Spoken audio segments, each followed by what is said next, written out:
जी हाँ दोस्तों, आज के इस वीडियो में बात करेंगे आईटीआई में एडमिशन के लिए कौन कौन से डॉक्यूमेंट की ज़रूरत पड़ती है। अगर आप दोस्तों आईटीआई में एडमिशन लेना चाहते हैं और अगर आपको ये नहीं पता है कि कौन कौन सी डॉक्यूमेंट की हमें आवश्यकता पड़ती है, आज के इस वीडियो में पूरी इन्फॉर्मेशन को देखेंगे कि आईटीआई में एडमिशन लेने के लिए हमें कौन कौन सी डॉक्यूमेंट हैं वो ज़रूरत पड़ती है। अगर आपके पास में समस्त डॉक्यूमेंट होंगे तो फिर आपको आईटीआई में एडमिशन लेने में कोई भी प्रॉब्लम नहीं होगी। आप किसी भी स्टेट के स्टूडेंट हो, अगर आपके पास में डॉक्यूमेंट की लिस्ट है तो फिर आपको कोई भी प्रॉब्लम नहीं होगी आईटीआई में एडमिशन लेने के लिए। कौन कौन से डॉक्यूमेंट लगेंगे वो मैं आपको बता देता हूँ वीडियो के माध्यम से। तो यहाँ पर सबसे पहले अगर हम बात करें, यहाँ पर जो डॉक्यूमेंट लगते हैं वो दो तरह से आपसे डॉक्यूमेंट मांगे जाते हैं। एक तो रजिस्ट्रेशन के टाइम आपसे डॉक्यूमेंट मांगे जाते हैं कि एडमिशन के टाइम आपसे डॉक्यूमेंट मांगे जाते हैं। इस बात को आप अच्छे से समझ गए होंगे। यानी कि हमें एमपी आईटीआई या स्टेट आईटीआई, किसी भी स्टेट आईटीआई में एडमिशन लेने के लिए सबसे पहले हमें क्या करना होता है, सबसे पहले हमें रजिस्ट्रेशन करवाना होता है अपना। तो रजिस्ट्रेशन में जो डॉक्यूमेंट लगते हैं सेम उसी डॉक्यूमेंट को, सेम वही डॉक्यूमेंट हमें एडमिशन के टाइम भी देने होते हैं। एडमिशन के टाइम देने का मतलब होता है सबसे पहले तो हमारा रजिस्ट्रेशन होता है, ठीक है। जब हमारा रजिस्ट्रेशन कंप्लीट हो जाता है, चॉइस फिलिंग कंप्लीट हो जाती है, उसके बाद में मेरिट लिस्ट आती है और मेरिट लिस्ट में अगर हमारा नाम आ जाता है तो फिर हमें जो कॉलेज अलॉट किया जाता है उस कॉलेज में हमें एडमिशन लेना होता है। जब हम कॉलेज में एडमिशन लेने जाते हैं मेरिट लिस्ट में नाम आने के बाद में, तो हमने जो रजिस्ट्रेशन में डॉक्यूमेंट यूज किए थे वही डॉक्यूमेंट हमें एडमिशन के टाइम भी देने होते हैं। यानी कि जो डाटा हमने रजिस्ट्रेशन फॉर्म में अप्लाई किया था वही डाटा हमें एडमिशन के टाइम भी देना होता है। अब दोस्तों कौन कौन से डॉक्यूमेंट हैं जो लगेंगे, जो हमारे लिए इंपॉर्टेंट होते हैं, पूरी लिस्ट है जो मैंने यहाँ पर तैयार कर ली है। पूरी लिस्ट को मैं यहाँ पर बताऊँगा वीडियो के माध्यम से, तो वीडियो को शेयर कर देना सभी के साथ। कोई भी डाउट हो कमेंट करना, इंस्टाग्राम पर फॉलो कर ले दीजिए, लिंक आपको डिस्क्रिप्शन बॉक्स में मिल जाएगा।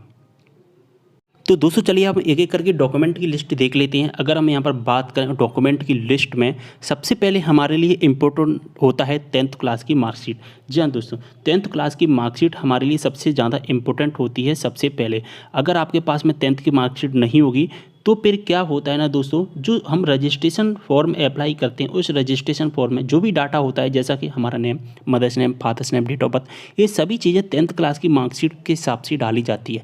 जो 10th क्लास की मार्कशीट में डाटा होता है वहीं हमें 10th क्लास की मार्कशीट के हिसाब से आईटीआई के रजिस्ट्रेशन में यूज करना होता है। तो हमारे लिए सबसे इंपॉर्टेंट होता है 10th क्लास की मार्कशीट। और जो दोस्तों जो आईटीआई में एडमिशन होते हैं वो केवल 10th क्लास से ही होते हैं। अगर आपने 10th क्लास कर ली और इसके बाद में अगर आप डायरेक्ट आईटीआई करना चाहते हैं तो आईटीआई कर सकते हैं, बिना 11th करें, बिना 12th करें। यानी कि जो आईटीआई होती है वो 10th क्लास के बेसिक पर ही करवाई जाती है। इसके बाद जो दूसरा डॉक्यूमेंट होता है हमारे पास में, या तो आपके पास में 12th क्लास की मार्कशीट हो या फिर आपके पास में हाईएस्ट क्वालिफिकेशन मार्कशीट हो। वैसे तो 10th क्लास की मार्कशीट कंपलसरी होती है। अगर आपके पास में 12th नहीं है या हाईएस्ट क्वालिफिकेशन मार्कशीट नहीं है तो फिर भी आपका एडमिशन हो जाएगा। लेकिन जो इंपॉर्टेंट होता है 10th क्लास की मार्कशीट, दूसरा पॉइंट इंपॉर्टेंट नहीं है। अगर आपके पास में है तो आप लगा सकते हैं। और हाईएस्ट क्वालिफिकेशन मार्कशीट का मतलब है आप यहाँ पर अंडर ग्रेजुएशन की मार्कशीट लगा सकते हैं, जैसा कि बीए, बीएससी, बीकॉम हो गया, या फिर आप पीजी की भी लगा सकते हैं, एमए, एमकॉम, एमएससी की मार्कशीट भी लगा सकते हैं अगर आपने किया है, ठीक है। इसके बाद में जो इम्पोर्टेंट डॉक्यूमेंट होता है समग्र आईडी, आपकी समग्र आईडी होती है, ठीक है। जो एमपी के स्टूडेंट हैं उनकी समग्र आईडी सभी की होती है, आपको पता होगा। अगर आपके स्टेट में समग्र आईडी नहीं चलती है तो भी समग्र आईडी इसको छोड़ सकते हैं, स्किप कर सकते हैं। लेकिन एमपी के स्टूडेंट के लिए समग्र आईडी इंपॉर्टेंट होती है, इसके बिना आपका एडमिशन नहीं होगा। तो इसके बाद में जो अगला इंपॉर्टेंट डॉक्यूमेंट है वो है हमारा कास्ट सर्टिफिकेट, यानी कि दोस्तों हमारा जाति प्रमाण पत्र। ये जाति प्रमाण पत्र किन स्टूडेंट का होता है दोस्तों मैं बता दूं, जैसा कि यहाँ पर आप देख भी पा रहे हैं, ओबीसी, एससी और एसटी, जो भी ओबीसी, एससी, एसटी के छात्र हैं उनका यहाँ पर जाति प्रमाण पत्र होता है। आप किसी भी स्टेट के स्टूडेंट हो, ओबीसी, एससी, एसटी का यहाँ पर जाति प्रमाण पत्र मांगा जाता है और यहाँ पर किसी का भी जाति प्रमाण पत्र नहीं मांगा जाता। और जो जाति प्रमाण पत्र मांगा जाता है वो डिजिटल सर्टिफिकेट मांगा जाता है, डिजिटल कास्ट सर्टिफिकेट, ठीक है। तो आप अपना डिजिटल कास्ट सर्टिफिकेट बनवाइए, आप अपने तहसीलदार से या एमपी जो ऑनलाइन सेंटर है, कियोस्क सेंटर, वहाँ से भी बनवा सकते हैं। इसके बाद जो अगला इंपॉर्टेंट डॉक्यूमेंट है वो मैं आपको बता दूं। इसके बाद जो अगला इंपॉर्टेंट डॉक्यूमेंट है वो है डोमिसाइल सर्टिफिकेट। आपके पास में आपका डोमिसाइल सर्टिफिकेट होना चाहिए। डोमिसाइल सर्टिफिकेट का मतलब होता है दोस्तों मूल निवासी प्रमाण पत्र। जी हाँ दोस्तों, आपके पास में मूल निवासी प्रमाण पत्र होना चाहिए कि आप किस राज्य में रहते हैं, किस स्टेट में रहते हैं, आपके पास में डोमिसाइल सर्टिफिकेट होना चाहिए। अगर आप एमपी के स्टूडेंट हैं तो एमपी का होना चाहिए। अगर आप अदर स्टेट के स्टूडेंट हैं, यानी कि दोस्तों आप किसी भी स्टेट के स्टूडेंट हो, आपके पास में डोमिसाइल सर्टिफिकेट होना चाहिए। इसके बाद जो अगला इंपॉर्टेंट डॉक्यूमेंट है वो है हमारा इनकम सर्टिफिकेट, यानी कि आय प्रमाण पत्र। आपका आय प्रमाण पत्र नहीं होना चाहिए। और ये दोस्तों आय प्रमाण पत्र आपका नहीं बनता है, ये आपके पिताजी का बनता है। जी हाँ दोस्तों, आय प्रमाण पत्र किसका बनता है? आपके फादर का बनता है, आपके पिताजी का बनता है। ये आपका आय प्रमाण पत्र नहीं बनेगा। ठीक है, आय प्रमाण पत्र किसका बनता है? ये बनता है आपके पिताजी का। ठीक है, इस बात का विशेष ध्यान रखना। लेकिन जो डोमिसाइल सर्टिफिकेट है ना दोस्तों, डोमिसाइल सर्टिफिकेट में भी 2 कंडीशन होती हैं। अगर आप 18 साल से कम के हैं तो फिर आप अपने पिताजी का भी डोमिसाइल सर्टिफिकेट, यानी कि यहाँ पर डोमिसाइल सर्टिफिकेट का मतलब क्या होता है, मूल निवासी प्रमाण पत्र यूज कर सकते हैं। लेकिन अगर आप 18 से ज़्यादा के हैं तो फिर आपका खुद का ही डोमिसाइल सर्टिफिकेट बनवाना होगा आपको। ठीक है, ये 2 कंडीशन होती है डोमिसाइल में। लेकिन इनकम सर्टिफिकेट आपके फादर का ही बनता है और किसी का भी आपका जो कि इनकम सर्टिफिकेट नहीं बनेगा। इसके बाद अगला डॉक्यूमेंट है वो है मोबाइल नंबर, ईमेल आईडी। आपके पास में आपकी mobile number and email ID होनी चाहिए।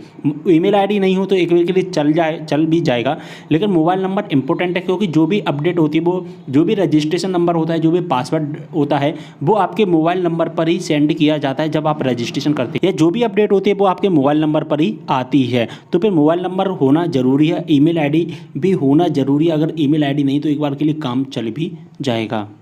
इसके बाद में आपके पास में आपका फ़ोटो होना चाहिए। अब ये 200 फ़ोटो में भी कुछ कंडीशन होती हैं। फ़ोटो जो आपका 3 मंथ से ज़्यादा पुराना नहीं होना चाहिए। 3 महीने से ज़्यादा का पुराना आपका फ़ोटो नहीं होना चाहिए, इस बात का विशेष ध्यान रखना। 3 महीने का ही आपका फ़ोटो होना चाहिए। और दोस्तों उस फ़ोटो के नीचे आपका नाम होना चाहिए। आपका जो फ़ोटो होता है उस फ़ोटो के नीचे आपका नाम होना चाहिए, साथ ही आपकी जो प्रेजेंट डेट होनी चाहिए, यानी कि जिस दिन आप एडमिशन ले रहे हैं वो 3 महीने के अंडर की डेट होनी चाहिए उस फ़ोटो में, तो फिर आपका फ़ोटो काम कर जाएगा। ठीक है, यानी कि ज़्यादा डेट नहीं होनी चाहिए, 3 महीने से ज़्यादा की डेट नहीं होनी चाहिए। अंडर 3 मंथ की ही डेट उसमें जो कि होनी चाहिए इसमें फ़ोटो में। ठीक है, इसके बाद में साइन तो आप खुद कर ही लोगे, ये तो कोई बात ही नहीं है। इसके बाद में TC and migration certificate important document होते हैं रेगुलर में एडमिशन लेने के लिए। ठीक है, एडमिशन लेने के लिए आपके पास में टीसी होनी चाहिए। टीसी का मतलब होता है ट्रांसफ़र सर्टिफिकेट। 10th क्लास की आपके पास में टीसी होगी, या आपने हायर क्वालिफिकेशन जो हाईएस्ट क्वालिफिकेशन हैं उसमें जो आपने पास किया उसकी टीसी होगी, तभी आप जो कि रेगुलर में एडमिशन ले पाएंगे। बिना टीसी के एडमिशन नहीं होगा, इस बात का भी विशेष ध्यान रखना है। टीसी एंड माइग्रेशन सर्टिफिकेट किसे मिलता है? 12th क्लास के स्टूडेंट को माइग्रेशन सर्टिफिकेट मिलता है, या आपके पास में टीसी है तो उससे भी काम चल जाएगा। किसी किसी स्टेट में माइग्रेशन सर्टिफिकेट मिलता है, जैसा कि एमपी में, लेकिन अदर स्टेट हैं, बहुत सारे स्टेट ऐसे हैं जिनमें माइग्रेशन सर्टिफिकेट नहीं मिलता है, लेकिन टीसी जरूर मिलती है। टीसी कब मिलती है? जब हम किसी कॉलेज को या किसी स्कूल्स को छोड़कर किसी दूसरे स्कूल या कॉलेज में जाते हैं तो फिर टीसी की आवश्यकता होती है। ठीक है, और टीसी हमें जो पुराने कॉलेज स्कूल होते हैं उसके द्वारा प्रदान की जाती है। इसके बाद में इंपॉर्टेंट डॉक्यूमेंट होते हैं स्पेशल सर्टिफिकेट। स्पेशल सर्टिफिकेट का मतलब होता है केवल उन स्टूडेंट के लिए, जैसा कि ईडब्ल्यूएस के स्टूडेंट हैं तो आप इसको ईडब्ल्यूएस सर्टिफिकेट जो स्पेशल सर्टिफिकेट में लगा सकते हैं। स्पोर्ट्स, अगर आपके पास में स्पोर्ट्स से संबंधित कोई सर्टिफिकेट है, क्रिकेट, हॉकी वगैरह इससे संबंधित कोई सर्टिफिकेट है वो लगा सकते हैं। अगर आप हैंडीकैप्ड स्टूडेंट हैं तो हैंडीकैप्ड का आपके पास में सर्टिफिकेट होगा वो लगा सकते हैं। अगर आपके फादर्स या आपके दादाजी वगैरह स्वतंत्रता सेनानी थे तो उसका सर्टिफिकेट है तो वो सर्टिफिकेट आप लगा सकते हैं। यानी कि अगर आपके पास में कोई स्पेशल सर्टिफिकेट है वो लगा सकते हैं, अन्यथा फिर इसको आप स्किप कर सकते हैं, कोई ज़रूरत नहीं है। यानी कि आपके पास में 9 डॉक्यूमेंट होने चाहिए। अगर आपके पास में 9 डॉक्यूमेंट हैं तो आप इंडिया के, जी हाँ दोस्तों, आप इंडिया के किसी भी स्टेट के आईटीआई में एडमिशन ले सकते हैं अगर आपके पास में 9 डॉक्यूमेंट हैं। अगर इसके अलावा और भी डॉक्यूमेंट है तो अच्छी बात है, लेकिन जो इंपॉर्टेंट डॉक्यूमेंट है वो मैंने आपको बता दिया। अगर इस डॉक्यूमेंट में से अगर आपके पास एक भी डॉक्यूमेंट अगर नहीं होता है तो फिर आपका एडमिशन नहीं होगा, इस बात का भी विशेष ध्यान रखना है आपको। ये 9 डॉक्यूमेंट बहुत ज़्यादा इंपॉर्टेंट है। अगर आपके पास में मान के चलिए एक डॉक्यूमेंट इनकम सर्टिफिकेट नहीं है या आपके पास डोमिसाइल सर्टिफिकेट नहीं तो फिर आपका एडमिशन नहीं होगा, इस बात का भी विशेष ध्यान रखना है आप। तो उम्मीद कर रहा हूँ पूरी इन्फॉर्मेशन समझ में आ गई है। वीडियो को शेयर करना है सभी के साथ में। कोई भी डाउट हो कमेंट करें, इंस्टाग्राम पर भी फॉलो कर लेना, लिंक आपको डिस्क्रिप्शन बॉक्स में मिल जाएगा। जो भी आपके डाउट है इंस्टाग्राम पर मैसेज द्वारा पूछ सकते हैं। चलिए वीडियो को एक पकड़ते समाप्त, मिलते हैं अगली वीडियो के साथ, तब तक के लिए बाय।